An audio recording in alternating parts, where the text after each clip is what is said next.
कारणामुळे ना माझ्याही तब्येतीवर खूप परिणाम होतोय. मी कोणाची तरी कॉपी करते, काही व्हिडिओ स्किप न करता पूर्ण व्हिडिओ बघा. तो काय विषय होता, तो काय मुद्दा होता, हा तुमच्यापर्यंत पोहोच. सगळ्यांना नमस्कार. श्री स्वामी समर्थ. मी ज्योती. कसे आहात सगळे? मजेत आहात ना? मजेतच असायला पाहिजे, कारण आयुष्य हे एकदाच भेटतं आणि ते खूप मजेने जगायला पाहिजे. तर आजच्या आपल्या ह्या व्हिडिओमध्ये आहे ना, वस्त्रांबद्दल थोडंसं मी बोलणार आहे आणि सध्या ऑर्डर का स्टॉप केला आहे त्याबद्दलही सांगणार आहे. तर बरेच मला मेसेज येत आहेत की ताई, गुरुपौर्णिमेमध्ये सुद्धा आम्हाला वस्त्र नाही भेटले. त्यानंतर तुम्ही अजूनही ऑर्डर घेत नाही आहे, मेसेजचा रिप्लाय तुम्ही करत नाही आहे, फोनही रिसीव करत नाही आहे. तर झालं काय आहे ना, हे सगळ्या ज्या गोष्टी आहे त्या का होत आहेत, मी तुमचा फोन किंवा मेसेजचे रिप्लाय मी नेहमी देते, पण ज्या अगदी जवळच्या ताई आहेत, ज्या जुन्या आहेत, त्यांना ऑलरेडी मी इन्फॉर्म केलं आहे की नक्की विषय काय झाला आहे. त्याबद्दलच म्हटलं की आता कोणाकोणाला आपण प्रत्येक नंबर आणि प्रत्येक याच्यामध्ये कोणाकोणाला मी रिप्लाय करू, कारण बरेच बरेच आहे कस्टमर, बरेच नवीन जे जोडल्या जात आहेत त्यांनाही प्रश्न पडतो. त्यांनाही वाटतं की अरे, यांनी नंबर दिला आहे, यांचे वस्त्र दिसत आहे, त्यांच्या रील्स दिसत आहेत, तरी रिप्लाय का करत नाहीये. कारण फोन जरी आपले रिसीव नाही झाले तरी आपण मेसेजला रिप्लाय करतो.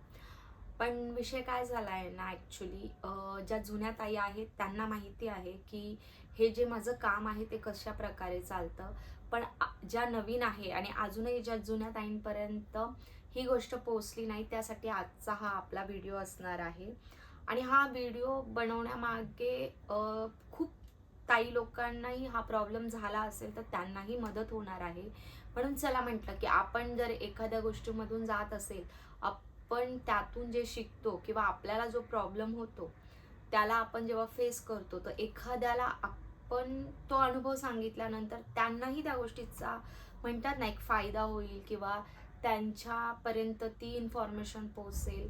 म्हणून हा अगदी महत्त्वाचा व्हिडिओ आहे. पहिला टॉपिक तर मी ऑर्डरबद्दल बोलणार आहे आणि मग दुसऱ्या टॉपिकमध्ये का हे होतं आहे आणि कसं झालं, काय झालं यावर आपण बोलणार आहोत. तर विषय काय आहे ना, सध्या आहे ना ऑर्डर आपल्या एक जवळजवळ अजून 15 दिवस स्टॉप असणार आहे. कुठलीही ऑर्डर घेतली जाणार नाही आहे. त्याचं कारण असं आहे ना, की हे जे वस्त्रांचं काम आहे ते आम्ही दोघी बहिणी करतो. एक बहीण वस्त्र शिवते आणि जे संपूर्ण जे मुकुटचं काम आहे ते मी बघते. जे काही मुकुटचं काम पोहोचतं तुमच्यापर्यंत ते माझ्याकडे असतं. तुमच्या कॉलचे आणि मेसेजचे दोघी मिळून आम्ही रिप्लाय करतो. आणि जे पूर्ण वस्त्रांचं काम दिसतंय तुम्हाला ते पूर्णपणे ती बघते. त्यामध्ये माझं 1% पण नसतं. पूर्ण वस्त्र शिवायचं काम बहीण बघते. तर झालं काय आहे ना, की जी वस्त्र शिवते ना त्या वहिनीची झाली आहे सर्जरी. हो, सर्जरी झाली आहे. आता सर्जरी नेमकी कसली झाली आहे, तर याबद्दल म्हणजे डॉक्टर सविस्तर सांगू शकतात. मला जिथपर्यंत आम्ही आता ते काय असतं, कशाबद्दलची सर्जरी असते, ही का होते, याची काय काळजी घेतली पाहिजे आणि हे कोणाला होऊ नये किंवा कोणाला झालं आहे तर न घाबरता त्याला कसं फेस करायचं याबद्दल आता आपण बोलणार आहोत. तर बहीण जी आहे तिचं जे एज आहे आता 25 आहे आणि तिच्याहूनही अजून एक माझी लहान बहीण आहे, तिचं एज आता चालू आहे 22. त्या दोघींनाही हा प्रॉब्लेम झाला आहे काही वर्षापूर्वी, म्हणजे जवळजवळ एक 3 वर्षापूर्वी जिची आता सर्जरी झाली आहे तिचा पुन्हा हा प्रॉब्लेम क्रिएट झाला आहे. तर नेमका हा काय प्रकार आहे, तर याला आपल्या मराठीमध्ये आहे ना आपण गाठ हा प्रकार बोलतो, जो आपल्या चरबीपासून आहे ना आपल्या शरीरात 80 to 90% आहे ना आपल्या ब्रेस्टमध्ये ती गाठ होते. तर त्याच्यामध्ये 99% ती जी गाठ असते ना, ते 15 ते 30 या वयाच्या दरम्यान ती गाठ होत असते. तर त्याला आहे ना फायबरची गाठ असं देखील म्हणतात. आणि त्याचं प्रनाऊन्स जे आहे इंग्लिशमध्ये नेमकं त्याला काय म्हणतात, जेणेकरून तुम्हालाही त्याबद्दलची काही माहिती पाहिजे असेल तर तुम्ही यूट्यूबवर जाऊन किंवा तुमच्या डॉक्टरांबद्दल बोलू शकता. तर याला आहे ना असं याचं प्रनाऊन्सिएशन ॲक्च्युली मी प्रॉपर नसेल घेत, तर सुद्धा ह्या गाठीला नेमकं म्हटलं जातं इंग्लिशमधून. तर हे ना जवळजवळ 100 पैकी 10% महिलांमध्ये आहे ना हा प्रॉब्लेम क्रिएट होत असतो. आणि वयगट काय असतं, जेव्हा आपली मासिक पाळी स्टार्ट होते, एक आता तर 13 पासून पण 10वी पासून स्टार्ट व्हायला मुलींना स्टार्ट झाली आहे. तर ही जी गाठ आहे ना, जेमतेम 15 वयापासून ते 30 ह्या वयोगटामध्ये 10% महिलांमध्ये आढळते. तर 3 वर्षापूर्वी ना तिला ही गाठ झाली होती, एक राईट साईड की लेफ्ट साईडच्या ब्रेस्टमध्ये तेव्हा झालेली. तर ती गाठ आहे ना बरीच मोठी होती. तर जेव्हाही आपण आंघोळ करतो किंवा तिथे आपला हात लागला जातो, तेव्हा आपल्याला कळतं नेमकं की इथे असं कडक कडक लागतंय, नेमकं गाठीसारखा प्रकार आहे. मग तिने घरात मला सांगितलं, आईला सांगितलं. त्यानंतर आम्ही आई माझ्या हॉस्पिटलमध्येच जॉब करते, त्यामुळे तिने तिच्या डॉक्टरांशी डिस्कशन केलं ह्याबद्दल. आणि मग डॉक्टरांनी बोलवून घेतलं, चेक केलं. त्यानंतर मग थोडीशी एक भीतीच वाटते, आपल्या ब्रेस्टमध्ये गाठ झाली म्हटल्यावर थोडं टेन्शन तर येतच. तर आत्ता एवढं आम्हाला टेन्शन नव्हतं, कारण याला आम्ही फर्स्ट टाइम फेस करून झालो आहोत. ही गोष्ट पहिले कळली तेव्हा आम्हीही थोडंसं घाबरलो होतो की नेमकं काय प्रकार आहे, का असं झालंय. आणि एक लग्न नाही झालंय म्हणून थोडीशी भीती वाटते. आणि पहिले तर बघा, कोणतीही गोष्ट आपल्या लाईफमध्ये घडते तर आपल्याला निगेटिव्ह थॉट्स पहिले येतात. एक दवाखाना म्हटलं आणि एक पोलीस स्टेशन, ह्या जे सामान्य माणसं असतात त्यांना या सगळ्या गोष्टींची खूप भीती वाटते. तर मग नेमकं झालं काय, तर तिला ते कळलं, आम्हाला कळलं. मग आम्ही डॉक्टरांकडे गेलो. मग डॉक्टरांनी सांगितलं की आपण एक काम करूया, आपण याची सोनोग्राफी करून बघूया की नेमकी ही गाठ कसली आहे. कारण बघा, आता याच्यामध्ये काय असतं ना, 99% हे जी गाठ आहे ना, ही चरबीचीच गाठ असते. 1% चान्सेस, 100% आहे, फक्त चान्सेस असू शकतात कॅन्सरचे. तर मग तेच आपण कसं असतं, 99% कडे नाही बघत, 1% कडे आपलं जास्त लक्ष असतं. तर तसंच थोडंसं आमच्या मनातही भीती होती. म्हणून काय झालं ना, आम्ही व्यवस्थित मग सोनोग्राफी केली. आम्ही थोडंसं रिलॅक्स झालो. म्हटलं की पहिले ही गोष्ट काय आहे हे जास्त महत्त्वाचं होतं. म्हणून मग आम्ही व्यवस्थित ते डॉक्टरांशी सजेशन घेऊन, तर हिची गाठ आहे ना थोडी मोठ्या साईजची होती. ती पहिले छोटी असते. आता याच्यामध्ये पण काय असतं, एक अजून एक मुद्दा मी तुम्हाला सांगते, की ही गाठ आहे ना, काही काही महिलांमध्ये ना छोटी असते, त्याची साईज वाढत नाही, काय नाही, ती तेवढीच असते, पेन होत नाही, काय नाही. आणि एक आपलं 35 एज होतं जेव्हा, तेव्हा ती ॲटोमॅटिकली मेल्ट होते ती गाठ आणि नाहीशी होते. आणि काही केसेसमध्ये आहे ना, ही गाठ छोटी असली तरी पेन होतं, काही केसेसमध्ये नाही होत. काही याच्यामध्ये ही गाठ पहिले छोटी असते आणि नंतर ती मोठी मोठी होत होते ना, ती 18 ते 20 mm पर्यंत जाते. आता जी नॉर्मल लोक आहेत त्यांना एवढे वगैरे काही समजणार नाही, म्हणून मी सांगते की पहिली जी गाठ असते ना, अगदी आपली सुपारी केवढी असते त्या साईजची असते. आणि मग ती वाढत वाढत त्या साईजपेक्षा एक लिंबू एवढी, त्या लिंबापेक्षा अजून मोठी. आणि साधारण ही गाठ जवळजवळ एक छोटी संत्री असते ना, ऑरेंज जे छोटं असतं, किंवा एक छोटं अंड असतं, तेवढी सुद्धा ही साईज होते. आत्ता जी बहिणीची गाठ काढली आहे, ती जवळजवळ आपला एग असतो ना, त्याहूनही थोडीशी मोठी होती, एवढी मोठ्या प्रमाणात असते. आणि या गाठमध्ये अजून एक काय असतं, का ती स्थिर नसते. आणि जे आईला जिथून दूध येतं, आपलं जे निप्पल असतं, तिथे ती चिटकलेली असते किंवा तेवढ्या आवरणातच ती गाठ असते. तर तेव्हा घाबरण्याची काहीही भीती नसते, म्हणजे घाबरण्याचे काहीही कारण नसते. तर पहिले डॉक्टर काय करताना एक सोनोग्राफी करता किंवा मेमोग्राफी, ह्या दोन गोष्टीमुळे आपल्याला एक्झॅक्टली कळतं की ती गाठ कसली आहे. तरीही जेव्हा ऑपरेशनने ती काढली तर अगदी बेस्ट असतं, पण छोटी असेल ना तर गोळ्यांनी देखील कव्हर होतं. आणि अजूनही मी सांगते, यात घाबरण्यासारखं काहीही नसतं. 99%, 1% फक्त चान्सेस असतात. म्हणून आता माझा हा व्हिडिओ बघितल्यानंतर जर कोणाच्या घरामध्ये किंवा कोणाच्या रिलेटिव्हमध्ये हा प्रकार घडत असेल तर पहिली गोष्ट तर पॅनिक होऊ नका. तुमचा फर्स्ट टाइम असेल, पण डॉक्टरांकडे 100% जा, कारण 99% चान्सेस असतात त्या गाठीचे. त्यामध्ये घाबरण्यासारखं डॉक्टर बोले काहीही नसतं. डॉक्टरांच्या सल्ल्यानुसार गेलो ना तर काही. आणि याची सर्जरी सुद्धा आहे ना, खूप म्हणजे खूप बाकी सर्जनसारखी एवढी मेजर नसते. म्हणजे ती गाठ जी आहे ना, ती अतिशय छोटासा कट केला जातो आणि त्यातून ती गाठ काढली जाते. आता एक इंजेक्ट प्रकार पण आलाय, ते इंजेक्शन टाकून ती गाठ मेल्ट करून त्या इंजेक्शननीही काढली जाते. आणि डॉक्टर लोक एवढ्या काळजीपूर्वक ही सर्जरी करतात ना, की उद्या जाऊन एखाद्या मुलीला बाळ झाल्यानंतर दूध येण्यासाठी काही प्रॉब्लेम नको, तिचं कुठल्याही प्रकारचे तिच्या ब्रेस्टवर मार्क्स नको, ह्या सगळ्या गोष्टींचे जो बेस्ट सर्जन असतो ना, तो व्यवस्थित काळजी घेऊन ह्या सगळ्या गोष्टी करत असतो. कारण हा प्रकार 15 ते 30 या वयोगटात आढळतो असं मी तुम्हाला सांगितलंय. जे नॉर्मल असेल ना गाठ, त्याची जर सर्जरी डॉक्टरनी सांगितली असेल, ती अगदी सकाळी तुम्ही क्लिनिकमध्ये जाऊन ती सर्जरी स्वतःची स्वतः करून एकटे सुद्धा जाऊ शकतात. इथपर्यंत ही सेफ सर्जरी आहे, म्हणून इथे टेन्शन घेण्यासारखं काही नाहीये. तर आता बहिणीचं जे 3 वर्षापूर्वी जी सर्जरी झाली होती ती अतिशय व्यवस्थित झाली.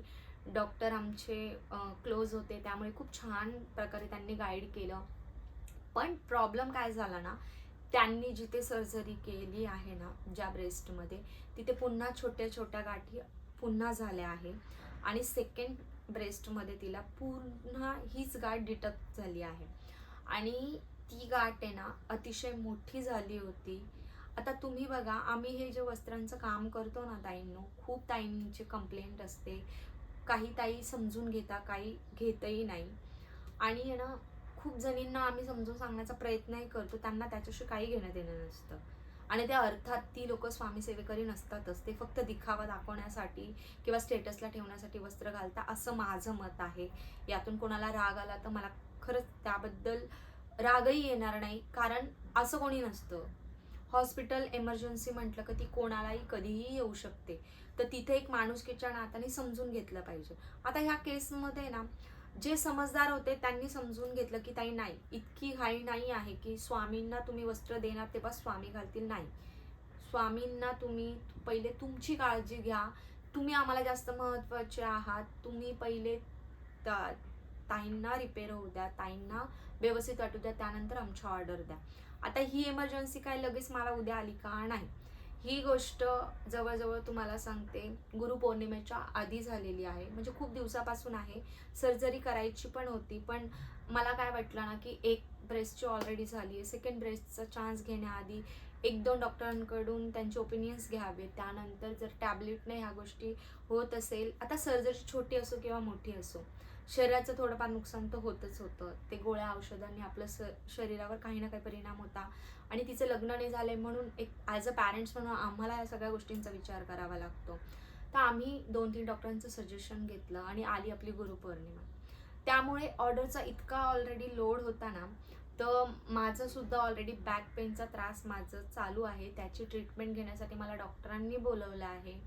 त्यानंतर मला ते सुद्धा करायचं होतं. तर आम्ही काय केलं की गुरुपौर्णिमा होऊन जाऊ दे, माझं जे काय बॅक पेनचा जो काही त्रास आहे तो आणि तिच्या सर्जरीचं आम्ही करणार होतो.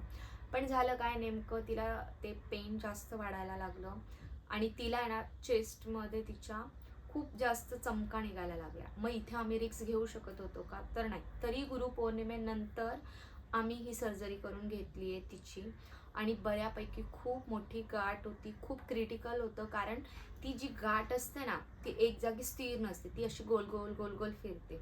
जसा उंदीर कसा इकडे तिकडे पळतो, त्याप्रमाणे ती गाठ इकडे तिकडे ब्रेस्टमध्ये पळत असते. म्हणून ते खूप क्रिटिकल असतं जेव्हा ती मोठी होते तेव्हा ऑपरेशन करणं.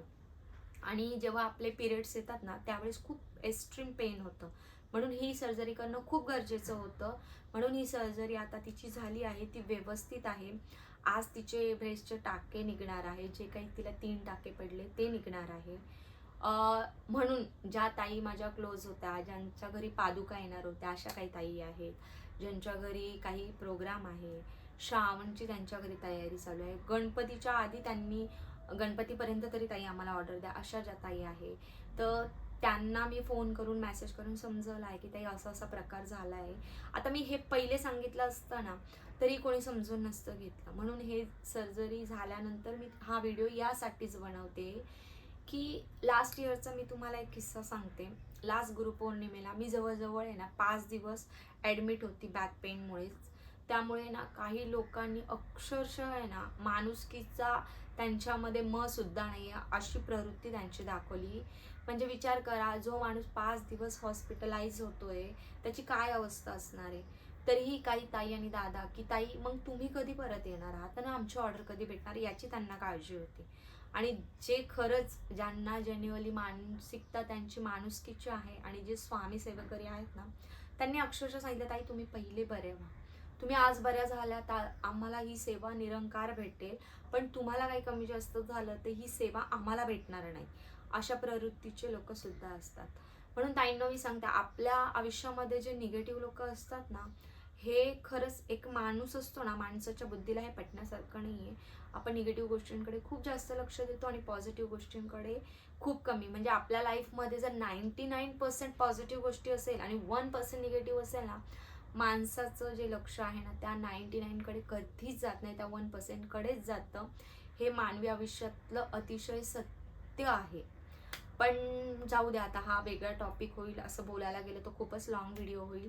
म्हणून मी सांगते की नेमका मुद्दा काय झाला. तर आता तिची सर्जरी झाली, आज तिचे टाके काढणार आहे. तर ते टाके निघाल्यानंतर, कारण ती गाठ खूप मोठी आहे तर ती जखम भरायला थोडा वेळ लागणार आहे. तिचा हातही हलू शकत नाही, तिचा हातही हालत नाहीये, तिला खालीवर तर ती मशीनवर काम करू शकत नाही आणि मी ती रिक्स घेणार पण नाहीये. ज्यांना जमतंय त्यांना समजून घ्यायचं, त्यांनी ऑर्डर करा. ज्यांना नाही समजून घ्यायचं त्यांनी ऑर्डर नाही केली तरीही चालेल, काहीही इश्यू नाही.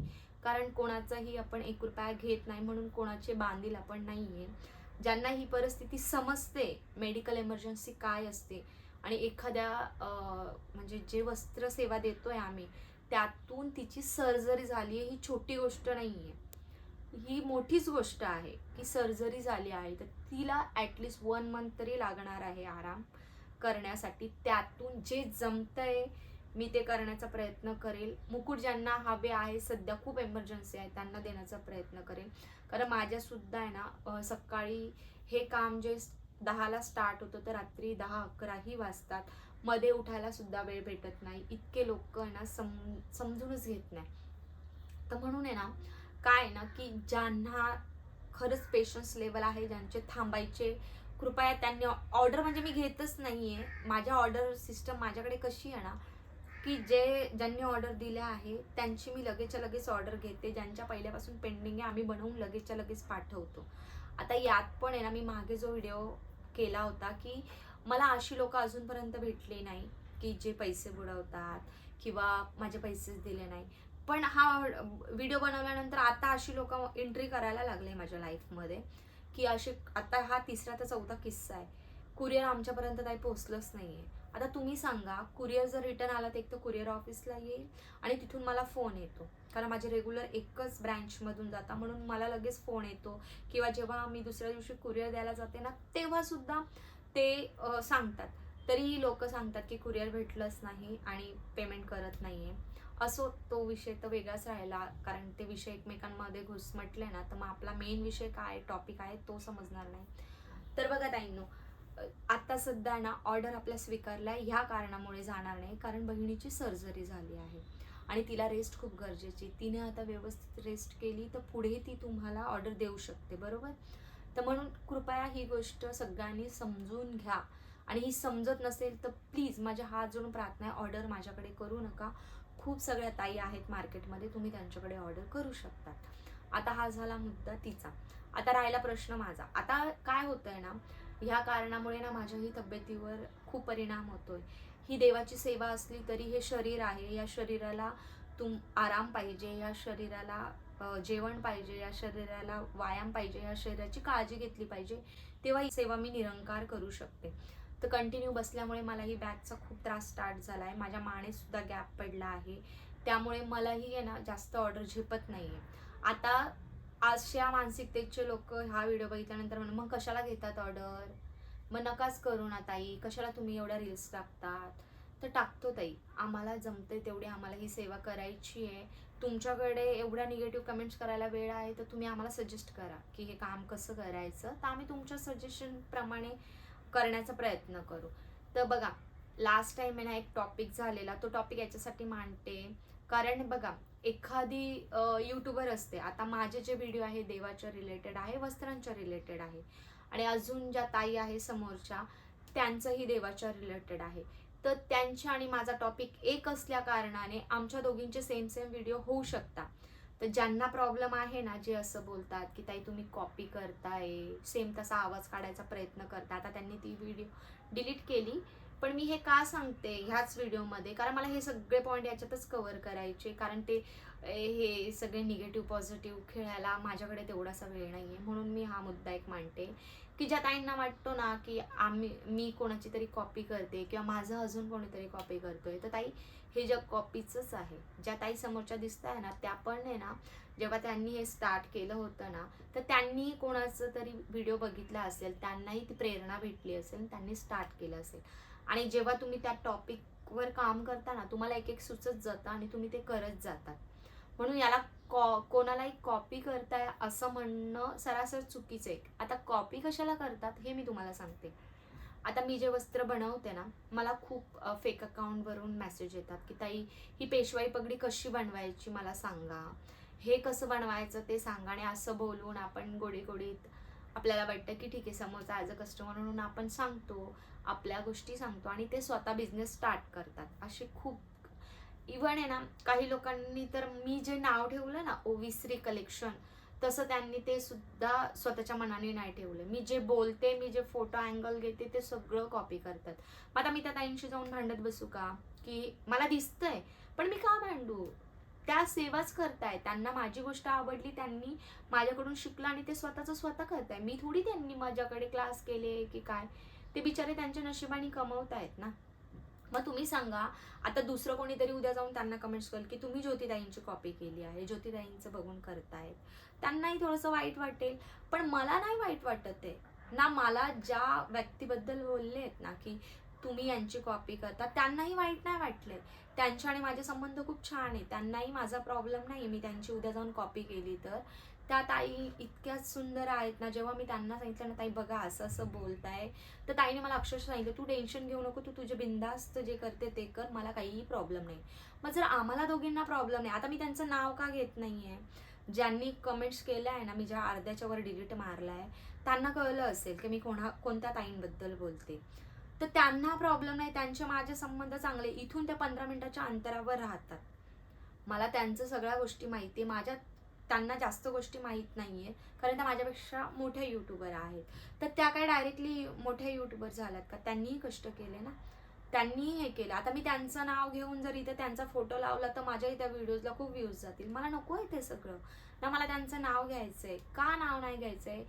की त्यांच्याकडनं मी प्रेरणा नक्कीच घेते. मी अजूनही म्हणजे ऑन कॅमेरा सांगते, मी त्यांच्याकडनं प्रेरणा नक्कीच घेते आणि त्या त्या पात्रतेच्या आहे म्हणून मी त्यांच्याकडनं प्रेरणा घेते.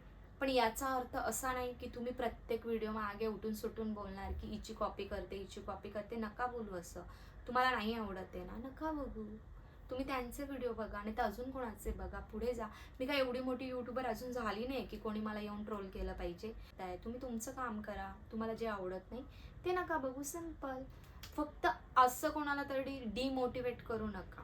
का म्हणते? कारण आहे ना, मी पुढे जाण्याचा प्रयत्न करते आणि बघा याच्या खाली आहे ना, एकही दादाची कमेंट्स नाही हा, फक्त लेडीजची कमेंट्स येते. का असं? आपणच आपल्या लेडीज असून एकमेकींबद्दल वाईट बोलून आपणच एकमेकींना मागे खेचतो. अरे नका करू असं. असं करून काहीही होणार नाहीये. प्रोत्साहन द्या की हो ताई, ही ताई आहे ना खूप छान करते आणि तू सुद्धा खूप छान करते, तुझेही व्हिडिओ मला आवडतात. अशी कमेंट्स असेल तर प्रोत्साहन भेटेल. तरी मी एक दोघींना रिप्लाय केलं, हो ताई मी करते ताईंसारखं. माझ्याकडे काही वस्तू आल्या तर मला विचारलं जातं की ताई ह्या ताईंकडे त्या वस्तू आल्या म्हणून पहिले त्यांच्याकडे आले की तुझ्याकडे आल्या. अरे काय करायचं तुम्हाला एवढ्या सगळ्या पंचायती करून? नका ना, जे चांगलं दिसतंय ते चांगलं घ्या, जे आमच्यातलं वाईट दिसतंय ते द्या ना सोडून. कशाला उगाच हा टॉपिक वाढवायचा किंवा बोलायचं? आम्ही काय कष्ट करतोय, तुम्ही माझं चांगलं काय, मी किती छान मुकुट बनवते, माझ्या स्वामीने किती छान कला दिली, त्याबद्दल बोलूया ना आपण. मी याची त्याची कॉपी करते, कशाला करत बसू मी? आणि केली पण तर तुमचं काय जातंय ना त्यामध्ये? ज्यांची करते त्यांना काही प्रॉब्लेम नाहीये. एक मुलगा आहे, त्याला तर एवढं ट्रोल करून ठेवलंय, बापरे बापरे, खूप ट्रोल करून ठेवलंय की सेम तिचीच कॉपी करतो. अरे करतोय तो काहीतरी. बघा, आज त्या मुलाचं वय 17 ते 16 आहे. इथे मी प्रत्येकाचं नाव का घेत नाहीये, कारण मला माझ्या व्हिडिओला त्या गोष्टीमुळे व्ह्यूज नकोय. मला माझ्या हिमतीवर माझे जे काही आहे सबस्क्रायबर, माझे जे काही मला त्यांना स्वतःला मी आवडते. मी आत्तापर्यंत माझे फक्त 22,000 सबस्क्रायबर आहे, ते मी माझ्या स्वकष्टाने कमवले आहे. ज्यांना मी आवडते त्यांनी मला सबस्क्राईब केलं आहे. पण मी कोणाचं तरी नाव घेऊन मला मोठं नाही व्हायचंय. मला माझ्या जी कला आहे त्याने मोठं व्हायचंय. तर त्या मुलाला सुद्धा खूप ट्रोल केलं गेलं आहे. नंतर त्या दुसऱ्या ताई, त्यांचं नाव तर मी मागच्या व्हिडिओमध्ये घेतलंय, म्हणून ह्याही व्हिडिओमध्ये मी नाही घेणार. प्रत्येक वेळेस ते चांगलं नाही वाटत मला. तर त्यांनाही, अरे किती लोकांना तुम्ही एका माणसावरून ट्रोल करणार आहे. ज्या माणसावरून तुम्ही बोलतायत ना त्या माणसांनाही अजून कोणीतरी ट्रोल केलंय. कशाला ह्या ट्रोलिंगच्या गोष्टीच कशाला आपल्याला हव्या आहे. आता अजून अशा पण कमेंट्स येतात, तुम्ही आल्या आहेत यूट्यूबवर तर हे तर फेस करायलाच पाहिजे. का फेस करायला पाहिजे? तुमचं काय आम्ही घेऊन काही बसलोय का? आम्ही का फेस करायचं? आम्ही आमचं चांगलंच काम करतोय ना. मग तुम्ही काय निगेटिव्ह कमेंट्स करेल तर त्याच्यावर आम्ही बोलायचं नाही, तुम्हाला असंच सोडायचं. तुम्ही अजून 10 अकाउंटवर जाऊन निगेटिव्ह बोलत बसाल. ऑलरेडी चॅनल आहे ना, ते करतात ना ट्रोलिंग, त्यांना व्ह्यूज वगैरे येते. तुम्हाला काय भेटणार आहे एक कमेंट्सने? फक्त एक समाधान. ट्रोलिंगचे खूप सगळे चॅनल आहेत, ते करतील ना आम्हाला ट्रोलिंग, ते त्यांचं काम करतील, आम्ही आमचं करू. तुम्ही कशाला उगाच तुमचा ताप वाढवून घेताय? तर नका करू ताईंनो, प्लीज रिक्वेस्ट आहे माझी. तर तो पण जो बिचारा आहे ताईंची कॉपी करतोय ना, तर तो चांगल्याच मार्गाने करतोय ना, तो वाया तर नाही गेला. आजच्या ह्या कलियुगात तुम्ही सांगा, मुलं किती वाया जात आहेत. तो काहीतरी चांगलं करतोय याचा आपल्याला अभिमान वाटला पाहिजे. आता हे जे प्रवचन मी आत्तापर्यंत दिलं ना, काही लोकांना खूप छान वाटेल, काही लोकांना काहीतरी अरे काय हे चाललंयचं असं पण वाटेल. तर बघा, प्रत्येकाची मानसिकता ही वेगवेगळी असते. तर मध्येच मी हा टॉपिक घेतला कारण आहे ना, खरंच खूप डोकं फिरलं होतं. यावर मी सेपरेट व्हिडिओ बनवणारच आहे. आता त्या ताईंनी ती कमेंट्स डिलीट केली आणि त्याखाली मला बऱ्याच कमेंट्स आल्या की ताई तुम्ही यावर काहीतरी बोला. पण त्या ताईंना कदाचित काय समजलं असेल किंवा काय नाही, त्यांनी डिलीट केलं. त्यांनी पॉझिटिव्ह वेनी बोललं की निगेटिव्ह. पण मला स्वतःला वैयक्तिक विचारलं तर मलाही ती काही पटली नाही कमेंट्स. त्यांनी स्वतः डिलीट केली आणि त्या खाली बऱ्याच कमेंट्स आल्या होत्या, त्याही डिलीट झाल्या. मी काही त्या टॉपिकवर, कारण तो जो टॉपिक होता ना, ज्यावेळेस त्यांनी ह्या कमेंट्स केल्या त्यावेळेस मी अक्षरशः हॉस्पिटलमध्ये होती. मीच माझ्या टेन्शनमध्ये होती, तर काय बोलणार आहे तुम्ही सांगा. म्हणून मी इग्नोर केला. पण त्या ताईंनी स्वतःहून ती कमेंट्सच रिमूव्ह केली, म्हणून मग मलाही काही जास्त हे वाटलं नाही. पण त्याच्या आधी खूप कमेंट्स आल्या मला की ताई तुम्ही यांची कॉपी करतात. अरे त्यांची करते, त्यांना प्रॉब्लेम नाही, तुम्हाला कशाला तिसऱ्या ठिकाणी प्रॉब्लेम होतोय? नका होऊन देऊ ना. जे आपलं छान, माझ्याकडून तुम्हाला काही एखादी, तर आता माझा जो 20 मिनिटाचा किंवा अर्ध्या तासाचा व्हिडिओ आहे त्याच्यात तुम्हाला चांगलं काहीतरी माझं पण तर भेटत असेल ना. फक्त ताईंचीच कॉपी करते असं म्हणण्या व्यतिरिक्त माझ्या ज्या चांगल्या गोष्टी तुम्ही त्याबद्दल आपण बोलूया. ह्या टॉपिकवर बोलण्यात काही अर्थ नाही आहे ना. ते त्यांचं काम करता, मी आमच्या दोघींचा टॉपिक सेम आहे, तर मग त्या गोष्टी आज ना उद्या होणारच. तर मग काय करू आता? त्यांचं जे काही त्यांचं जे घर आहे, त्यांचा जो एंट्रन्स आहे तो सुद्धा सेम आहे. आता त्यांनी आत्ता रूम घेतलाय, मी केव्हाच घेतलाय. मग आता तुम्ही तेही म्हणणार. अक्षरशः असं बोलता की ताईंचा आवाज काढण्याचा पण प्रयत्न करते. अरे काय आवाज काढण्याचा प्रयत्न कोण करेल? मी काय गायिका आहे का की ते डमीवाली आहे की तो आवाज काढू शकते? कोण कोणाचा आवाज काढू शकतो? खूप नॉर्मल लोक आहोत आम्ही, त्या पण खूप नॉर्मल आहेत. आणि अजूनही सांगते, त्या ताई आणि मी, आमच्या दोघींचे खूप छान संबंध, आम्ही एकमेकींशी बोलतो पण. प्लीज तुम्ही ह्या गोष्टीचा खूप बाऊ करू नका. आणि करायचं असेल तर करू शकतात, आम्हाला जास्त व्ह्यूज येतील. पण नाही केलं तर आमच्यासारखे स्ट्रॉंग तर आम्ही स्टेबल राहणारच आहोत. पण ती ज्या बिचाऱ्या खरंच स्टार्ट केलं ना, ज्यांचे 500 अजून 1000ही फॉलोअर्स नाही झाले आहे, ते लोक डिमोटिवेट होतात. पण त्यांच्यासाठी मला एक मेसेज द्यायचा की प्लीज डिमोटिवेट होऊ नका ताईंनो. असे बोलणारे खूप येतील आणि जातील. तुम्ही तुमचं जे स्वप्न आहे ना ते पूर्ण करायचा प्रयत्न करा. कारण जेव्हा आपण सोशल मीडियावर येतो ना, तर हे नॉर्मल गोष्ट आहे फेस करणं. आणि ह्या सगळ्या याचा आपला माइंड सेट असतो तेव्हाच आपण येतो. पण काही असतात अशा बिचाऱ्या ताई की त्यांना एवढं काही याचं नॉलेज नसतं. पण माझ्याबद्दल सांगायचं झालं तर मला ह्या सगळ्या गोष्टींबद्दल अनुभव आहे. ह्या गोष्टी मी फेस करू शकते, तेव्हाच मी आज सोशल मीडियावर उतरली आहे. म्हणून मी फेस करू शकते, मला काही प्रॉब्लेम नाही. पण फक्त एवढंच म्हणायचंय की नका करत जाऊ. खरंच माणूस डिप्रेशनमध्ये जातो. किती नॉर्मल माणूस, किती स्ट्रॉंग माणूस असला जातो. प्लीज हे करू नका. तर आपला विषय होता याबद्दलचा हा टॉपिक झाला आहे, तर प्लीज रिक्वेस्ट आहे, नका करू. तरी करायची इच्छा असेल, आहेच तुमच्याकडे रिकामा वेळ, तर करू शकतात. तर आता मी याबद्दल सांगणार आहे की ही जी गाठ आहे ना, ही का होते. तर आपल्या जो हार्मोन्स चेंजिंगचं जो सायकल असतो पिरियड्समध्ये, त्यामध्ये हा प्रॉब्लेम होतो. आणि आजचं जे आपलं मेन खाणं आहे, बाहेरचं अति मैद्याचं, शुगरचं, हे बिस्किटं, कुरकुरे, पिझ्झा, बर्गर, बाहेरच्या कोल्ड कॉफीज आणि पाणीपुरी, ह्या सगळ्या आत्ता आत्ता जे चाललंय ना, खरंच ताईंनो सांगतो, आपण घरातलं खाल्लं ना, ते सुद्धा सेफ नाहीये. आता मुंडे साहेबांच्या न्यूज तर तुम्ही ऐकतच असाल. खरंच सांगा, आपल्या मुलं जेव्हा सकाळी शाळेत जातात तेव्हा आपण त्यांना दूध देतो, किती आनंदाने देतो, आणि त्या दूधमध्ये बघा किती भेसळ निघाली आहे. असं बघायला गेलं तर बाहेरचंही खाणं म्हणतात ना सेफ नाही, आणि घरातलंही खाणं सेफ नाहीये. आणि खरंच खूप म्हणजे खूप हालाकीची परिस्थिती झाली आहे. ते पण अन्न जे खातोय ना, ते सुद्धा अन्नच खातोय की पॉयझन खातोय, अशी अवस्था झाली आहे. म्हणून माझी काय रिक्वेस्ट आहे, ज्यांच्या मुली आत्ता ज्यांना पिरियड यायला स्टार्ट झाले ना, त्या मुलींच्या आयांना मोस्ट रिक्वेस्ट आहे माझी, की खरंच मुलींना समजवा आणि त्या मुलींना सुद्धा हा व्हिडिओ दाखवा, म्हणजे त्यांना कळेल की किती मेजर असू शकतं. 99% ही जी गोष्ट आहे ना, ही टेन्शन घेण्यासारखी नसली तरी 1% खूप सिरियस गोष्ट आहे. चान्सेस जरी असले तर का रिस्क घ्यायची. तर त्या मुलींसाठी आता हा माझा टॉपिक आहे, का ज्या मुली बाहेरचं खूप खातात, आईवडिलांना त्रास देतात, त्यांना खूप असं वाटतं की पिझ्झा, बर्गर किंवा बाहेर सारखं ते 5 रुपये 10 रुपयाचे कुरकुरेचे पॅकेट्स, वेफरचे पॅकेट, चॉकलेट्स हे खातात ना, नका खाऊ. त्यामुळे मेन हा प्रॉब्लेम होतो. जेव्हा तुमच्या खाण्यावर सगळ्या गोष्टी, फक्त हे गाठीचाच प्रकार नाही सांगत आहे, बाकी पुढे जाऊन होणारे आजार पण आपल्या खाण्यापिण्यावर, आपलं जे रुटीन आहे, आपण रात्रभर मोबाईल बघतो, आपली झोपण्याची वेळ नाही, उठण्याची वेळ नाही, तर त्यामुळे हे सगळे प्रॉब्लेम होतात.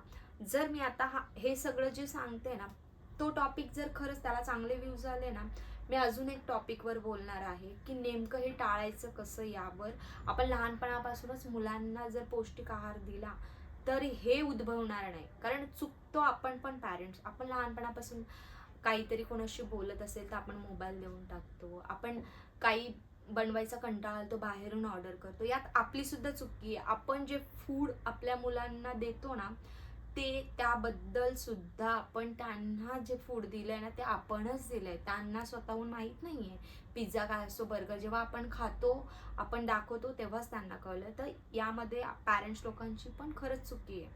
म्हणून लहानपणापासूनच सात्विक आहाराची आपण त्यांना सवय लावली ना, तर मुलं ऐकत नाही. बघा, आपण जरी नाही दिला, आता काही पॅरेंट्सला वाटेल की आपण दिलं नाही तरी बाहेरून फ्रेंड्स खातात, बघतात, हे ते मान्य आहे, पण ते 20% असेल तर 80% आपल्याही हातात आहे. म्हणून लहानपणापासून आहे ना, मुलांचा जो आहार आहे ना, तो व्यवस्थित ठेवला, त्यांची झोपण्याची उठण्याची वेळ व्यवस्थित ठेवली ना, तर खूप गोष्टी आत्ता जी माझी बहीण फेस करते ते नाही. आता अजून एक यामध्ये टॉपिक, आता माझ्या 2 बहिणी आहेत ना, त्याच्यामध्ये दोघींना हा प्रॉब्लेम झाला. तिच्या गाठ छोट्या आहेत, ते बोलले गोळ्यांनी कव्हर होऊ शकतो. पण जी बारकी आहे ना, ती खूप चटोरी आहे. चटोरी मीन्स तिला बाहेरचं खायला खूप आवडतं, तिला बाहेरच्या गोष्टी खाण्यामध्ये इंटरेस्ट आहे, ती इतकं हेल्थचं हे नाही, ती फ्रूट सुद्धा खात नाही किंवा ड्राय फ्रूट सुद्धा खात नाही. आणि ज्या बहिणीची सर्जरी झाली ना, ती इतकी हेल्थ कॉन्शियस आहे ना, की ती शुगर खात नाही, मैदा खात नाही, हेल्थ विषयी तिची खूप काळजी घेणं असतं, आणि तिला हा प्रॉब्लेम झाला. तर आता तुम्ही म्हणाल की ताई तुम्ही दोन्हीकडून पण बोलतायत. हो, मी दोन्हीकडून यासाठी बोलते कारण इथे विषय येतोय इम्युनिटीचा. तुमची इम्युनिटी स्ट्रॉंग असेल तर तुम्हाला हा प्रॉब्लेम होणार नाही. आता कोणाची इम्युनिटी कशी स्ट्रॉंग आहे हे आपण तर ठरवू शकत नाही. म्हणून सगळ्यात बेस्ट ऑप्शन काय आहे की तुम्ही तुमच्या आहारावर लक्ष द्या. सकाळी ज्या मुलांना तुम्ही मोबाईल दिला आहे ना, स्ट्रिक्टली 9 वाजता त्यांना मोबाईल ठेवायला सांगा. त्यांना 9च्या आत जेवायला सांगा. मुंबईमध्ये इतकं पॉसिबल नाही आहे. 7 वाजता आपला दिवाबत्तीचा टाईम असतो, तेव्हा आपण जेवत नाही. पण 7च्या आधी जेवू शकताय तर अगदी बेस्ट, नाही तर लास्ट टू लास्ट 8पर्यंत जेवायला सांगा. जे मुली ऑफिसमध्ये वगैरे जातात त्यांनी ॲटलिस्ट बघा 10पर्यंत तरी जेवून वगैरे झोपण्याचा प्रयत्न करा. जेव्हा तुम्ही बेडवर जाता तेव्हा मोबाईल लांब ठेवा. या सगळ्या गोष्टींमुळे हे प्रॉब्लेम क्रिएट होत आहेत आज. म्हणून हा खूप विचार करण्याची ही गोष्ट जी आहे ना, ही लगेच नाही झाली आहे, ही हळूहळू झाली आहे. तिची गाठ लगेच इतकी मोठी नाही झाली, पण हो, जेव्हा ती मोठी व्हायला लागते ना, खूप भराभर वाढते ती. आणि जेव्हा तिची सर्जरी झाली, जेव्हा मी तर अजून ती गाठ बघितलीच नाही, कारण मला खूप भीती वाटते. दवाखाना म्हटलं का मी खूप या बाबतीत खूप म्हणजे वीक आहे. मला खूप भीती वाटते, म्हणून मी ती गाठ अजूनही नाही बघितली आहे. मी तिथे तिच्याजवळ होती वगैरे, पण मी ती गाठ सगळ्या फॅमिलीने बघितली, पण मी नाही बघितली. त्याचं कारण काय, तर मी भित्री आहे त्या बाबतीत. म्हणून आहे ना, ती जी गाठ होती ना, ती अतिशय मोठी होती. बाकीच्यांनी मला सांगितलं, अक्षरशः म्हणजे एकपेक्षा थोडी मोठी, म्हणजे आपल्या छोट्या बटाट्या एवढी ती गाठ होती आणि कडक होती. तर आता ती लॅबमध्ये टेस्टला गेली आहे. ती आता ओके आहे. पेन चालू आहे, कारण टाके आज काढणार आहे. त्यानंतर त्याचे काय मार्क्स वगैरे दिसत नाही. पण तुमच्या लाईफस्टाईलवर खूप ही गोष्ट डिपेंड करते. म्हणून सगळ्यांनी खाण्यावर त्या मुलींनी प्लीज लक्ष द्या. ज्या मुली आहे ना, नाश्ता न करता कॉलेजला जातात, तिकडे भुकेच्या तडाख्यात एखादा वडापाव, वेफरचं पॅकेट खातात ना, खूप नुकसानदायक आहे. नका करू प्लीज. रिक्वेस्ट आहे त्या मुलींना. उगाच आईबापांना टेन्शन येतं. तुम्हाला खाताना काय नाही वाटत, पण एखाद्या मुलीचे पॅरेंट्स जर त्या मुलीला ओरडत असेल ह्या गोष्टीबद्दल, तर प्लीज मुलींनो, यात वाईट वाटून घेऊ नका. तुमच्या भल्यासाठी तुमचे पॅरेंट्स सांगताय. बघा, आम्ही तर पैसा खर्च करणारच आहोत, पण जे पेन आहे ना, ते आम्ही घेऊ शकत नाही. म्हणून तुम्हाला आम्ही हे सांगतो. हे बघा, आजच्या ह्या जगामध्ये वाटतं माणसाला कॅफेमध्ये जाऊन थोडंसं अनहायजेनिक खावं, किंवा कधीतरी ठीक आहे, लगेच तर पूर्ण बंद करू शकत नाही. पण सारखं खूप मुलांना सवय असते सारखं बिस्किट, वेफर्स हे त्यांचं आठवड्यातून कंटिन्यू म्हटलंच तरी चालेल. तर ते नका करू. कारण आता तुम्ही बघताय, जर दुधामध्ये भेसळ येऊ शकते, जर खाण्यामध्ये प्रत्येक गोष्टीमध्ये भेसळ येऊ शकते, तर हे जे 5 आणि 10 रुपयाच्या वेफरच्या पॅकेट किती हानिकारक असेल तुमच्या शरीरासाठी, याचा विचार करा. आणि हे जी प्रॉपर्टी दिसते ना, ही सगळ्यात मोठी प्रॉपर्टी आहे. जेव्हा आपण एक दात रिपेअर करायला जातो ना, 35 ते 40,000 पर्यंत खर्च येतो दाताचा. रूट कॅनिंग हे ते याचा. किंवा आपल्या शरीरातला कुठलाही पार्ट खराब झाला ना, तर लाखो रुपयाने त्याचा खर्च आहे. म्हणून ह्या प्रॉपर्टीची खूप काळजी घ्या. ना की हे वरती दिसतं हे सौंदर्य, ना की आपली जी प्रॉपर्टी आहे त्याचं. नाही, खरी प्रॉपर्टी आपली ही आहे. ही व्यवस्थित असाल ना, तुम्ही जगात सगळं काही करू शकतात. म्हणून ही असणं खूप गरजेचं आहे. आता मी पण यावर खूप आता म्हणजे म्हणतात ना, लक्ष द्यायला स्टार्ट करणार आहे. मी फक्त लोकांचा विचार करते, की बिचारा ताई एवढा रिक्वेस्ट करतात, आपल्याला येतं म्हणून मी खरंच स्वतःचा विचार करत नाही. पण खरंच हे खूप गरजेचं आहे. डॉक्टरांनी मला सुद्धा स्ट्रिक्टली सांगितलंय, की तुम्ही जर सकाळी 10 वाजेपासून रात्री 10 पर्यंत बसून काम करत असाल, तर आज ना उद्या तुमच्या शरीरावर त्याचा परिणाम होईल. तर मलाही आता हा बिझनेस वाढवायचा आहे. पण एक सांगू का तुम्हाला कसं होतं, मी आहे ना 2-3 लेडीजला हायर पण केलं, त्यांना शिकवलं सुद्धा हे काम.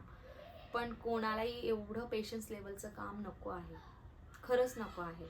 कोणी इतकं कष्टाचं काम करायला नाही मागत, म्हणून ते होत नाहीये. तरी माझे प्रयत्न चालू आहे, स्वामींनाही प्रार्थना चालू आहे, की खूप जास्तीत जास्त लोकांपर्यंत हे पोचावं. ते माझ्याकडे मी मागच्या व्हिडिओमध्ये पण सांगितलं, ज्या ताईंना करण्याची इच्छा आहे ना, त्यांनी नक्की इथे येऊन करायचं काम, पण घरी भेटणार नाही. घरी जे काम भेटणार आहे ते थोडं त्याला उशीर लागेल, पण इथे येऊन काम करण्याची ज्याची इच्छा आहे त्यांनी नक्कीच माझ्याशी संपर्क करा. त्यानंतर ह्या गोष्टीची काळजी घ्या. अजूनही ज्या ताईंच्या मुलींमध्ये किंवा ज्यांना हे आढळते, आपल्याला कुठे काखेमध्ये, कुठे आपल्याला ब्रेस्टमध्ये छोटंसं कडक भाग गाठ लागते ना, तर पहिले जाऊन डॉक्टरांना भेटा. हलगर्जीपणा करू नका. ती गाठ आहे, ती दुखतच नाही, एखादं कोणी सांगितलं किंवा नेटवर बघून आयुर्वेदिक उपाय, मूर्खपणा करू नका. प्लीज नका करू. डॉक्टरांशी सविस्तर जाऊन बोला, दाखवा.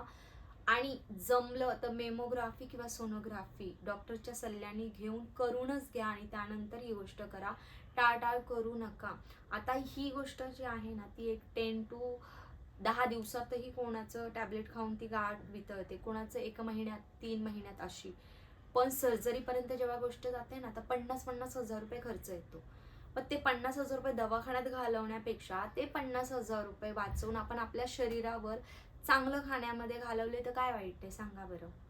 म्हणून आहे ना, नका करू. थोडक्यात कोणतीही गोष्ट असेल ना, थोडक्यात असेल ना, तर ती आहे ना तिथल्या तिथे स्टॉप करायचा प्रयत्न करा, म्हणजे पुढे जाऊन जास्त प्रॉब्लेम होते. म्हणून मी काय हे कमेंटचा टॉपिक घेतला यासाठी. असल्या लोकांना जर मी आता उत्तर नाही दिलं ना, पुढे जाऊन ते त्यांची खूप हिंमत वाढेल आणि ते अजून काहीतरी जास्त शहाणपणा करायचा प्रयत्न करतील. म्हणून या थोडक्यात कमेंट्स आहे ना, म्हणून हा मी टॉपिक घेतला आणि त्यावर मी एक दुसरा टॉपिक बनवला ना. आता ज्यांच्या कमेंट्स ना मी डायरेक्ट हायलाईट करणार आहे. मग बघू दे, त्यांच्या आयडी बघू द्या, नाही तर काय होतं त्याच्याशी मला काही घेणं देणं नसणार आहे. म्हणून आहे ना, थोडक्यात जो विषय असतो ना, जो विषय पुढे वाढणार आहे, तो कधीही ना तेव्हाच्या तेव्हा आहे ना स्टॉप करण्याचा प्रयत्न करा. मग ती कुठली सवय असू द्या, तो कुठला आपल्या आयुष्यातला मनुष्य असू द्या, किंवा आपल्या शरीरावर होणारे वाईट परिणाम असू द्या. जिथे थोडक्यात आहे आवरायचा प्रयत्न करायचा. ज्या आपल्या आयुष्यात आहे ना 10-10 वर्षापासून जी लोक असतात ना, त्यांच्यामुळे जर आपल्याला आज प्रॉब्लेम होत असेल आणि 10 वर्षापासून ते आपल्याला ओळखूच शकत नाही की आपण जे काही बोलतो आहे ते कशामुळे बोलतो आहे, नेमकं कुठल्या इंटेन्शननी बोलतो आहे, हे त्यांना कळत नसेल ना, तर 10 वर्ष त्यांनी आपले फुकटचे आपल्या आयुष्यातले घालवले असं समजायचं आणि बाबा नमस्कार करायचा, राम राम घालायचा. तू तुझ्या आयुष्यात खुश राहा, मला माझ्या आयुष्यात खूप काम आहे, तुलाही तुझ्या आयुष्यात खूप काम आहे, तू तुझी कामं कर, मी माझी कामं करतो. इतकं बोलून विषय स्टॉप करायचा. जास्त डोकेबाजी करत नाही बसायची. 10 वर्ष त्याने माझ्यासाठी हे केलं असेल, 10 वर्ष मी त्याच्यासाठी हे केलं ते केलं. नका. आजचं ते जग नाही आणि कोणाचं भलं करायला जाऊ नका. आपलं स्वतःचं बघा, आपल्या परिवाराचं बघा, आपल्या क्लोज जे आपले मित्रमैत्रिणी आहेत त्यांचं बघा. फुकटचं ज्ञान पाझरायला जाणार तर तिथे तुमचीच इन्सल्ट होणार. हा माझा खूप मोठा अनुभव आहे, म्हणून सांगते ताईंनो, फुकटचं ज्ञान प्रत्येकाला पाझरायला जाऊ नका. जे एखादा टॉपिक, एखाद्या व्यक्तीचा प्रॉब्लेम आहे जर आपण समजवतोय आणि त्याच्यापासून त्याच्या लाईफमध्ये काही सुधारणा होते, तर नक्कीच तिथे हक्काने उभे राहा. पण एकाच माणसाला 100 वेळा आपण तोच टॉपिक समजून त्याच्या लाईफमध्ये त्याचा काही परिणाम होत नाही ना, तिथे आपलं तोंड खुपसायला जाऊ नका. तुमचा टाइम वेस्ट होईल, बाकी काही नाही. तर अशा काही प्रकारे आज खूपच मोठा व्हिडिओ झाला आहे आणि हा व्हिडिओ आवडला तर मी पुढेही बोलतच असते मी प्रत्येक व्हिडिओमध्ये, आणि हा खूप असा मिक्सअप कदाचित मला वाटतं व्हिडिओ झाला आहे. पण जे काही मी सांगितलं आहे ते घेण्यासारखं आहे आणि घ्या. आणि मला ना त्या ताईंचा खूप राग येतो, ज्या ताई आहे ना व्हॉट्सअपला भरभरून इतके सुंदर सुंदर मॅसेज करतात आणि मी रिक्वेस्ट करूनही आहे ना ते व्हिडिओ खाली कमेंट्स करत नाही. आता बघा, ही सोशल मीडिया अशी गोष्ट आहे ना, आता माझ्याकडे हा प्रॉब्लेम झाला म्हणून मी तुमच्यापर्यंत पोचला. आता एवढ्या 22,000 लोकांमधून फक्त 5 लोकांपर्यंत पण ही गोष्ट पोचली आणि माझ्या बोलण्याचा त्यांच्या आयुष्यात काहीतरी 5% पण परिणाम झाला ना, तर मला या व्हिडिओचं सार्थक भेटेल, खूप बरं वाटेल, बरोबर. पण ह्या व्हिडिओ खाली कोणी कमेंट्सच केली नाही तर मला कसं कळणार की हा टॉपिक कोणाला आवडला आणि कोणाला नाही आवडला आहे. तर कमेंट्स करा. तुमच्या कमेंट्समुळे काय होतं ना, आम्हाला उभारी भेटते, आम्हाला आमच्या व्हिडिओची पोचपावती भेटते की ताई तू बरोबर बोलतेस आणि खरंच ह्या गोष्टी झाल्या पाहिजे. तू मुलांविषयी सांग, हे आजकालचं बाहेरचं खाणं किती हानिकारक आहे हे मुलांना तू समजव. बघा, आपल्याच मुलांना जेव्हा आपण समजवतो ना, त्यांच्या डोक्यात नाही घुसत. तीच गोष्ट दुसरं कोणी सांगत असेल ना, नक्की त्यांना ही गोष्ट समजते. म्हणून याच्यासाठी ना हे व्हिडिओ, आणि हे मुलं काय बघतात, मोबाईलची भाषा त्यांना लवकर कळते, माणसाची भाषा त्यांना कळत नाही. म्हणून हे सांगणं खूप गरजेचं आहे. आणि 5 तर सोडा हो, एक तरी माणसाला याचा फायदा झाला ना, मला खूप बरं वाटते. तर त्या मुलांना खरंच रिक्वेस्ट आहे, तुमच्या खाण्यापिण्याकडे लक्ष द्या, अशा गोष्टी करू नका जेणेकरून तुमचं शरीर उद्या जाऊन तुम्हाला बोलेल की तू काय केलंस माझ्याबरोबर. बघा, आतल्या ज्या गोष्टी ना, आपल्याला कुठे लागलं रक्त निघतं, बरोबर, जखम भरते हे आपल्याला दिसतं, जखम सुकते हे आपल्याला दिसतं, पण या शरीराच्या आतमध्ये काय चाललंय ना हे आपल्याला कळत नाही. आणि ज्या गोष्टीचं आपण टेन्शन घेतो, ज्या ताई आहे ना, एक म्हणतात ना, एक 35 to 45च्या एजमध्ये ना जो पिरियड असतो ना, त्यावेळेस बायकांचे हार्मोन्स चेंज होतात, मोनोपॉज स्टार्ट होतो त्यांचा ना, तेव्हा त्यांना खूप टेन्शन येतं, छोट्या छोट्या गोष्टींचं आपल्याला टेन्शन येतं. एक 30 नंतर आहे ना, एक लेडी असते किंवा जेंट्स काय विचार करतो माहिती का, ह्या 30 वर्षापर्यंत मी ह्याच्यासाठी हे केलं ते केलं, याचा विचार येतो आणि त्याची जी मेंटॅलिटी चेंज झालेली असते, तो ज्या वागणुकी आपल्यासोबत करतो ते बघून खूप वाईट वाटतं. छोट्या छोट्या गोष्टी मनाला लागायला स्टार्ट होतं एक 30 नंतर बायकांच्या, की आपण संसारासाठी काय केलं, आपण वेळच दिला नाही. तर त्या गोष्टीबद्दल खूप वाईट वाटत असतं. त्यामुळे ना हे विषय मी पुढे जर आवडलेच, माझं बोलणं सगळ्यांना आवडत असेल किंवा मी बोलते ते तुम्हाला पटत असेल, तर मी नक्की या टॉपिकवर बोलत जाईल कधीतरी माझ्या वस्त्रांच्या ह्याच्यातून वेळ काढून. आज तिचे टाके काढायचे होते तरी मी वेळ काढून हा व्हिडिओ बनवते. म्हणून ह्या व्हिडिओ ना जास्तीत जास्त लोकांपर्यंत पोचवा, हाईप करा, छान कमेंट्स करा, छान तुमचेही अनुभव सांगा. मी तेही व्हिडिओच्याद्वारे सांगण्याचा प्रयत्न करत जाईल. आणि कसं आहे ना ताईंनो, थोडंसं समजून घ्या. मी एक म्हणतात ना मनुष्य आहे. माझ्याही लाईफमध्ये सुख येऊ शकतात, दुःख येऊ शकतात, आपल्या ऑर्डर खालीवर होऊ शकतात. तर समजून घ्या. याच्या व्यतिरिक्त दुसरं काय बोलू शकत नाही मी तुम्हाला. तर बहिणीची सर्जरी झाल्यामुळे आपल्या ऑर्डर काही दिवस, आता बघा कोणी विचारेल किती दिवस ताई लागतील, किती दिवसात तुम्ही ऑर्डर चालू करणार आहे. तर याचं माझ्याकडे आहे ना खूप असं राईट आन्सर नाही आहे. कारण बघा तिची जखम भरायला वेळ लागणार आहे, तिला रिपेअर व्हायला वेळ लागणार आहे. तर तो किती वेळ लागणार आहे, तर मी आता तुम्हाला सांगू का, 15 दिवसात, 10 दिवसात, आणि तोपर्यंत नाही झाला तर पुन्हा मग तुम्ही बोलणार की ताई तुम्ही आम्हाला 15 दिवस बोलले होते. नाही, मी नाही सांगू शकत ताईंनो. तिला प्रॉपर बरं वाटेल जेव्हा मला डॉक्टर बोलतील का ती तिचं काम स्टार्ट करणार आहे, तेव्हा मी नक्कीच तुम्हाला सांगेल. आणि जिथपर्यंत दुसरीकडे एक ताईला मी रिक्वेस्ट केली आहे, जर तिच्याकडून काम होत असेल तर मी अर्जंट ऑर्डर देण्याचा प्रयत्न करेल. पण प्लीज समजून घ्या, आता सध्या ऑर्डर घेतल्या जाणार नाही. तिला बरं वाटेल तेव्हाच ऑर्डर स्वीकारल्या जातील. त्यासाठी आजचा हा व्हिडिओ होता. आता ह्या व्हिडिओमध्ये बऱ्याच गोष्टी सांगितल्या आहेत. जर ह्या तुम्हाला खरंच म्हणजे तुमच्या फायद्याच्या वाटत असतील तर नक्की सांगा. आपण पुन्हा दुसरा व्हिडिओ घेऊन येईल. आणि मला खूप छान छान टॉपिक तुमच्यासोबत घेऊन यायचे. पण कसं होतं ना की मी खूप अशी बोलताना सिरियस होऊन जाते. तर मलाच माझा व्हिडिओ जेव्हा मी बघते ना, असं वाटतं अरे बापरे, मी खूप अशी म्हणजे सिरियसली बोलते, किंवा माझा जो फेस आहे ना, जो ॲक्च्युअल मी आहे ना, ते खरंच व्हिडिओमध्ये ना एवढं कम्फर्टेबली नाही सांगता येत. पण आपण एखादा सिरियस टॉपिक घेऊन येत असेल तर आपल्या फेसचे जे एक्सप्रेशन असतात, जे बोलण्याचा जो आपला मुद्दा असतो, तो थोडासा सिरियस होऊन जातो आपला फेस वगैरे. म्हणून प्रत्येकाच्या फेसवरून कोणी जज करू नका. मी खूप नॉर्मल आहे, मी काही खूप अशी ॲटिट्यूडवाली किंवा अशी खूप सिरियस पर्सन नाही आहे. पण ते व्हिडिओमध्ये बोलताना ना खरंच मला एवढं एक्सप्रेशन किंवा एवढं कॅमेरा फेस करता येत नाही. प्रत्येकाचा फेस हा कॅमेरा फेस नसतो. म्हणून थोडंसं समजून घ्या की जे माझे टॉपिक असतात ना ते खरंच घेण्यासारखे असतात. ज्यांना आवडतात त्यांनी खरंच सांगा. माझे जो व्हिडिओ आहे आजचा, म्हणजे खूप कमी लोकांना जरी आवडला ना तरी मी करण्याचा प्रयत्न करेल. खूप कमेंट्स आल्या आहेत खूप खूप गोष्टींवर, त्यावरही आपल्याला व्हिडिओ बनवायचा आहे. पण आजचा जो मेन टॉपिक होता हाच, आणि निगेटिव्ह कमेंट्सवर होता आणि का ऑर्डर घेत नाही यावर होता. म्हणून ह्या दोनच मुद्द्यावर मी जास्त भर दिला आहे. बाकीच्या ज्या गोष्टी आहेत ना त्या आपण बोलूया.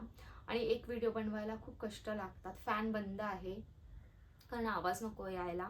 AC पण लावू शकत नाही मी, कारण मग ACचा पण आवाज येतो त्यामुळे. म्हणून गरमीत हा टॉपिक खूप महत्त्वाचा बनवला आहे. तर सगळ्यांनी हाईप करा, सबस्क्राईब करा, लाईक करा, आणि ज्या ताईंपर्यंत पोचवू शकतात ना त्यांच्यापर्यंत पोचवा, कारण हे खूप गरजेचं आहे. अवेअरनेस पोहोचणं खूप गरजेचं आहे. तर याच्यातले थोडेसे मी 2-3 मुद्दे आता सांगते की जे मी थोडेसे काढले आहे, जी काळजी घ्यायला सांगितली आहे. तर पहिली गोष्ट ना, हा जो चरबीची जी गाठ आहे ना ते 10% महिलांमध्ये होते, असं ह्या म्हणजे आजाराचं म्हणा किंवा ह्या प्रकरणाचं नाव आहे. त्यानंतर आहे ना आपल्या हार्मोन चेंजिंगमुळे ह्या गोष्टी होतात. त्यानंतर आहे ना काय करायला पाहिजे यावर, तर तुमचा डाएट चांगला पाहिजे. त्याच्यानंतर तुमचं व्यायाम पाहिजे. तुम्ही उत्तम आहार घेतला पाहिजे. हे टाळायचं असेल तर तुमचं रोज सकाळी थोडा तरी व्यायाम झाला पाहिजे, 10 to 15 मिनिट्स.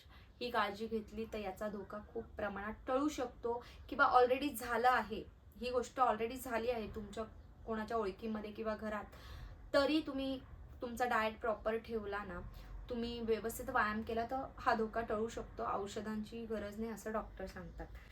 त्यानंतर आहे ना याचे काही वेगळे प्रकार आहे का, म्हणजे याला अजून काही प्रकार आहे का नाही. ही गाठ मोठी किंवा छोटी असते. एकूण अनेक गाठी असतात, 2-3 पण गाठी असतात, पण छोट्या किंवा मोठ्या प्रमाणातच आहे, याचे काही प्रकार नाही आहे. त्यानंतर याचं निधन काय, तर जर छोट्या गाठी असेल तर त्या औषधानेही बऱ्या होतात, पण डॉक्टरच्या सल्ल्यानेच.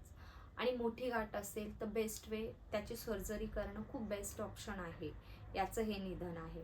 किंवा काही लोकांच्या केसेसमध्ये या औषधानेही बऱ्या होतात. तर आहे ना, मी जो पहिले मुद्दा सांगितला की 99% याच्यात घाबरण्याचे चान्सेस नाही आहे, पण 1% कॅन्सरचं जे प्रमाण आहे त्याचे असण्याचे चान्सेस असू शकतात. पण याचा अर्थ असं नाही की 1% पण तुम्ही सिरियसली नका घ्या. शहरात कुठेही तुम्हाला थोडीशी पण गाठ दिसली तर डॉक्टरचा सल्ला घ्या. हे आजचा हा मेन टॉपिक होता. मग ज्या ताईंमध्ये हा प्रॉब्लेम झाला असेल किंवा वाटत असेल किंवा होऊ नये यासाठी मी हे सगळे मुद्दे तुम्हाला सांगितले, तर प्लीज हा व्हिडिओ जास्तीत जास्त पसरवा. का, तर कोणाला तरी फायदा होईल. कारण खेड्यापाड्यामध्ये ना एवढं लक्ष दिलं जात नाही.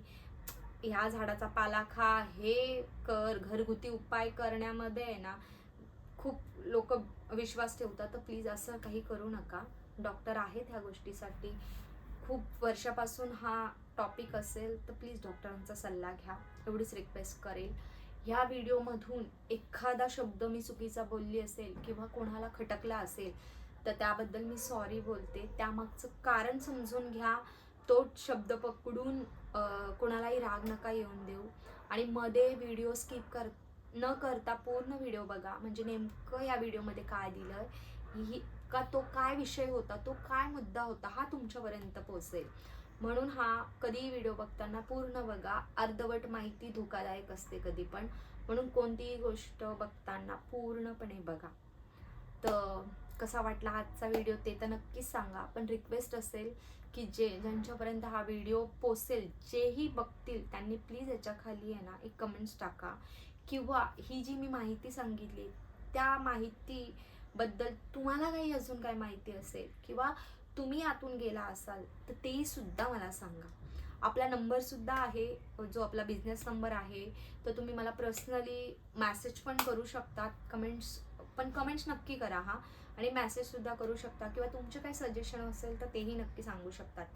तर चला पुन्हा भेटूया आपण पुढच्या व्हिडिओमध्ये. तोपर्यंत सगळ्यांना श्री स्वामी समर्थ, आणि जास्तीत जास्त कमेंट्स करा, लाईक करा, आणि तुमचे प्रेम असेच राहू द्या. तर भेटूया पुढच्या व्हिडिओमध्ये. तोपर्यंत सगळ्यांना श्री स्वामी समर्थ.